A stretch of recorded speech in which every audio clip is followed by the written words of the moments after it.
அன்பான கன்னிராசி நேயர்களே, இனிய தமிழ் புத்தாண்டானது உங்களுக்கு மிகப்பெரிய ஒரு நல்ல ஒரு லாபகரமான ஆண்டாக மாறாத வீண் வலி உங்க மேல விழுறதுக்கு தயாரா இருக்கிறனால அதுவும் கூட பாருங்க. நீங்க வேலை பார்க்குற இடத்துல நீங்க யாரை உண்மையா நம்புனீங்களோ அவங்க தான் உங்களுக்கு ரொம்ப நெகட்டிவாகிட்ட இந்த வட்டம் முழுவதுமே நீங்க கவனமாக கொஞ்சம் இடத்த விட்டு இடம் மாறி பிரிஞ்சு இருந்து நீங்க கொஞ்சம் வேலை விஷயமா இருந்தீங்கன்னா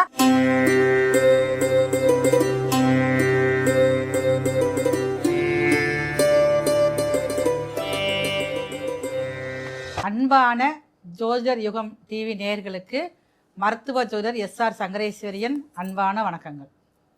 தமிழ் புத்தாண்டு 14/4/2026 காலை 9:30 ரிஷப லக்னத்தில் இந்த இனிய தமிழ் புத்தாண்டானது பிறக்குது. உங்கள் அனைவருக்கும் இனிய தமிழ் புத்தாண்டு வாழ்த்துக்கள். பராபவ வருடம் எப்படி இருக்க போகுது அப்படின்னு சொல்லி பார்த்தீங்கன்னா, இந்த வருடம் ஆரம்பத்திலேயே உங்களுக்கு உங்களுடைய லக்னம், அதாவது இந்த புது வருடம் பிறக்கக்கூடிய லக்னமானது ரிஷப லக்னத்தில் பிறக்குது.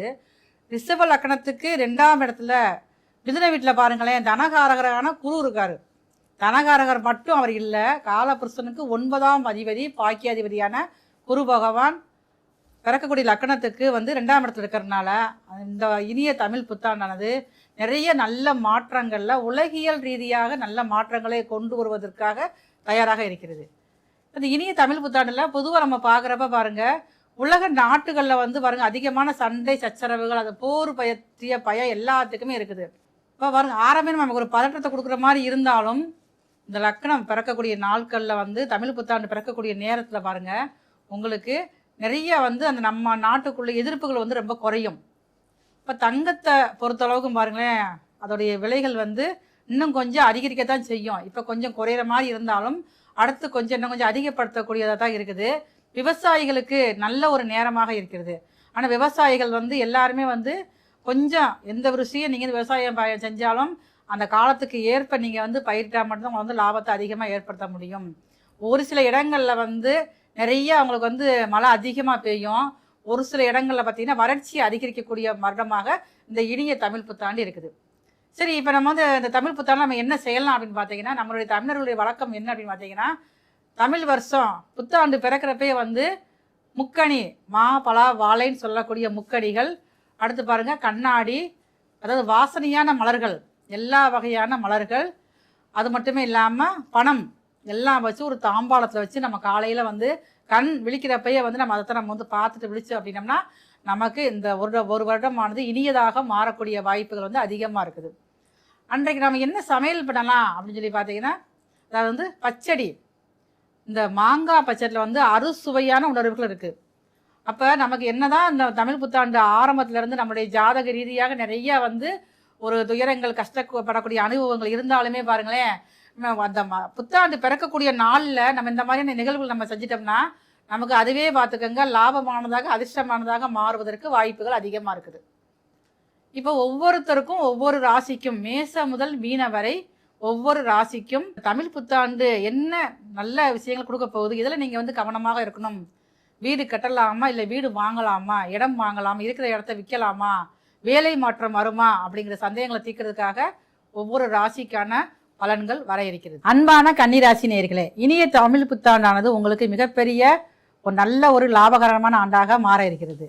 ஏன்னா நீங்கள் பாருங்கள், எந்த ஒரு காரியம் பண்ணாலும் சரியான ஒரு திட்டமிட்டோடு செய்வீங்க. இருக்கிறதுலே அழகானவங்க யாருன்னு பார்த்தீங்கன்னா கன்னிராசிக்காரங்க தான். ஆனால் இப்போ பாருங்கள், கண்டச்சனி அட்டமச்சனி ஒரே பயமாகவே உங்களுக்கு மனசுக்குள்ளே இருந்துக்கிட்டே இருக்கும். 12ஆம் இடத்துல கேது உட்காந்து தூக்கத்தை ரொம்ப தவிர்த்திருப்பார்.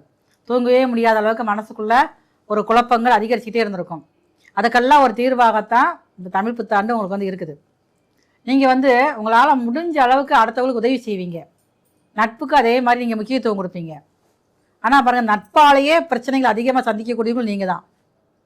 அப்போ அந்த வருடம் ஆரம்பத்திலேயே பாருங்கள், நீங்கள் கொஞ்சம் நட்புலேருந்து நீங்கள் விலகி இருந்தால் மட்டும்தான் நீங்களால் முடிந்த அளவுக்கு வாழ்க்கையை தரத்தை நீங்கள் உயர்த்த முடியும். கணவன் மனைவி உறவுக்குள்ள நெருக்கங்களும் அதிகரிக்கும். என்னதான் உங்களுக்கு 7ஆம் இடத்துல சனி இருந்தாலும், சனியோட பார்வையோட தாக்கம் உங்களுக்கு அதிகமாக இருந்தாலும் பாருங்கள், திருமணம் இதுவரைக்கும் முடியாதவங்களுக்கு திருமண உறவுகள் ஏற்படக்கூடிய வாய்ப்புகள் அதிகமாக இருக்குது. ஆல்ரெடி உங்களுக்கு திருமணம் முடிஞ்சிருச்சு அப்படின்னாலுமே பாருங்கள், உங்களுக்கு கன்னிராசிக்காரங்க யாராவது ஒருத்தருங்க இருந்தீங்கன்னா, உங்கள் வீட்டில் ஒருத்தர் கன்னிராசி இருந்தாலுமே உங்கள் வீட்டில் சுப நிகழ்வுகள் அதிகமாக நடக்கக்கூடிய வாய்ப்புகள் இந்த வருடம் ஆரம்பத்திலேருந்து கடைசி வரை தொடர்ந்துக்கிட்டே இருக்குது. உங்களுக்கு இப்போ கேது பகவானுடைய தாக்கம் அதிகமாக இருக்குது உங்களுக்கு. அதனால் நிறையா பாருங்களேன் ஆன்மீகம் எண்ணங்கள் அதிகரிக்கும்.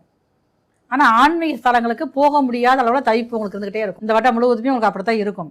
6ஆம் இடத்துல ராகு வேறு இருக்காரு. வேலை விஷயங்களை நீங்கள் வேலை பார்க்கக்கூடிய இடத்துல ரொம்ப கவனமாக இருக்கும். தேவையில்லாத வீண் வலி வந்து உங்கள் மேலே விழுகிறதுக்கு தயாராக இருக்கிறனால அதுவும் கூட பாருங்கள், நீங்கள் வேலை பார்க்குற இடத்துல நீங்கள் யாரை உண்மையாக நம்புனீங்களோ அவங்க தான் உங்களுக்கு வந்து ரொம்ப நெகட்டிவாக இருப்பாங்க. இப்போ வேலை பார்க்கக்கூடிய இடத்துல நீங்கள் கொஞ்சம் கவனமாக இருந்தாலும் மட்டும்தான் உங்களை பற்றிய வதந்திகள் வருவதை குறைக்க முடியும். நீங்கள் வந்து தப்பிக்க முடியும் அதிலிருந்து வந்து. அப்போ வந்து உங்களுக்கு புத்திர பாக்கியம் நன்றாக இருக்குது. எனக்கு தாமதப்பட்ட குழந்தை பாக்கியமே இல்லாமல் இருக்குது, ஒரு குழந்தை இருக்குது, எனக்கு அடுத்த குழந்தை இல்லாமல் இருக்குது அப்படின்னா இந்த வருடத்தில் வந்து ஆவணி மாதத்துக்கு அப்புறம் புதியதாக புத்திர பாக்கியம் கிடைப்பதற்குண்டான அறிகுறிகள் உங்களுக்கு வந்து ஆரம்பிக்க ஆரம்பிக்கும். அப்போ இடம் பூமி நீங்கள் வாங்கி விற்கக்கூடிய தொழில் பார்க்குற, ரியல் எஸ்டேட் பார்க்குறேன் அப்படின்னா அதுலேயும் உங்களுக்கு நல்ல லாபகரமான ஆண்டாக தான் தமிழ் புத்தாண்டு முழுவதுமே உங்களுக்கு இருக்குது. இத்தனை மாதத்துலேருந்து பங்குனி மாதம் வரைக்கும் ரியல் எஸ்டேட் தொழில் பண்ணிக்கிட்டு இருக்கீங்க அப்படின்னா அது வந்து நல்லா இருக்கு, உங்களுக்கு லாபமாக தான் இருக்குது. ஆனால் சின்ன சின்ன விஷயங்களை நீங்கள் வந்து கொஞ்சம் ஏமாறக்கூடிய வாய்ப்புகள் அதிகமாக இருக்குது. ரொம்ப நெருங்கின உறவுகள்கிட்ட தான் நீங்கள் வந்து ஏமாறுவீங்க. தாயார் வழியில் தாயாருடைய உறவுகள் மூலமாக அதிகமான நன்மைகள் உங்களுக்கு வந்து வருது. அப்போ நீங்கள் கொஞ்சம் உங்களுடைய தாயார்கிட்ட ரொம்ப வந்து அனுசரணையாக நீங்கள் போய்க்கிறணும். உங்களை பற்றிய ஒரு குறை வந்து உங்களுடைய அன்னைக்கு இருந்துக்கிட்டே இருக்கும்.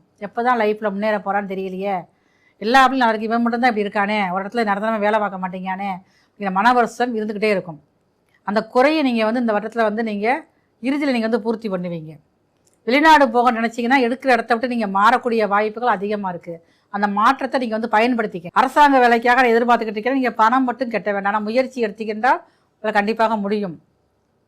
உயர்கல்வி படிக்கணும், படிப்பு வந்து தடைப்பட்டுருச்சு, ஆரம்பத்துலேருந்து கடைசி வரைக்கும் எந்த வகுப்பு படிக்கனாலும் எனக்கு வந்து பொருளாதாரத்தில் சின்னதாக ஒரு தெளிவு வேணும், அதுக்காக நான் படிக்கணும், தொழிலை பற்றி சிந்தனைகள் எனக்கு அதிகமாக வேணும், அதுக்காக படிக்கிறேன், இல்லை வேலை பார்த்துக்கிட்டு இருக்கேன் அதில் கொண்டு அடுத்த கடத்துக்கு போகணும் ஒரு படிக்க நினச்சின்னா அந்த படிப்புகள் உங்களுக்கு வந்து கை கொடுக்கக்கூடிய காலமாக இந்த வருடம் முழுவதுமே உங்களுக்கு வந்து இருக்குது. இப்போ கணவன் மனைவிக்குள்ளே என்னதான் ஒற்றுமைகள் அதிகரித்தாலுமே நீங்கள் வந்து கொஞ்சம் இடத்த விட்டு இடம் மாறி பிரிஞ்சு இருந்து நீங்கள் கொஞ்சம் வேலை விஷயமா இருந்தீங்கன்னா உறவுகளுக்குள்ள நெருக்கம் அதிகரிக்கும்.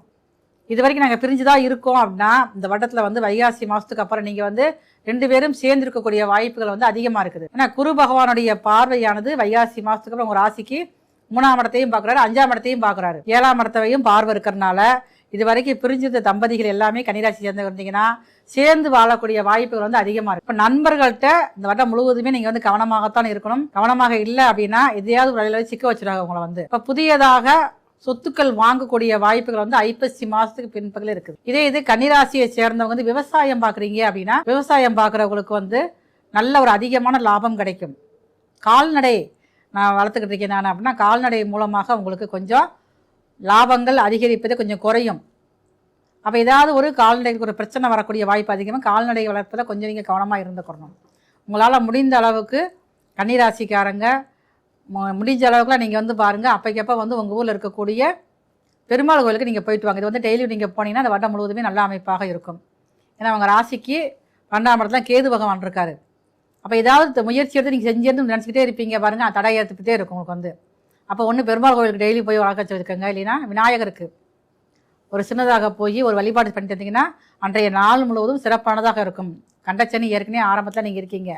அப்போ அந்த வருடம் முடிகிற வரைக்கும் அந்த வாய்ப்பு அதிகமாக இருக்கிறனால சின்ன சின்ன வழிபாடுகள் நீங்கள் தினந்தோறும் பண்ணிக்கிட்டே இருக்கணும். இப்போ உங்களால் முடிந்த அளவுக்கு மாதத்திற்கு ஒரு முறையாவது திருச்செந்தூர் நீங்கள் சென்றுவாங்க.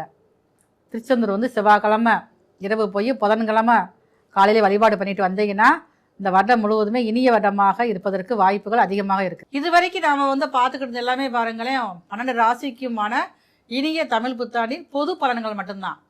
இது பாருங்க, உங்களுடைய சுய சாதகப்படி உங்களுக்கு என்ன தசை நடக்குது, உங்களுக்கு என்ன மாதிரி நன்மைகள் நடக்கிறது அப்படிங்கிற விஷயங்களை நீங்கள் தெரிஞ்சுக்கணும் அப்படின்னா கீழே உள்ள நம்பருக்கு நீங்கள் வந்து எனக்கு வந்து ஃபோன் பண்ணி நீங்கள் அப்பாயின்மெண்ட் வாங்கிட்டு நீங்கள் இந்த ஜாதகம் பார்க்கணுன்னா விருப்பப்பட்டீங்கன்னா தொடர்பு கொள்ளுங்கள். உங்களுக்குரிய அத்தனை விஷயங்களும் செஞ்சு தரப்படும். நல்ல ஒரு தீர்வானது உங்களுடைய ஜாதக ரீதியாக உங்களுக்கு ஏற்படக்கூடிய சந்தேகங்களுக்கு தீர்த்து வைக்கப்படும்.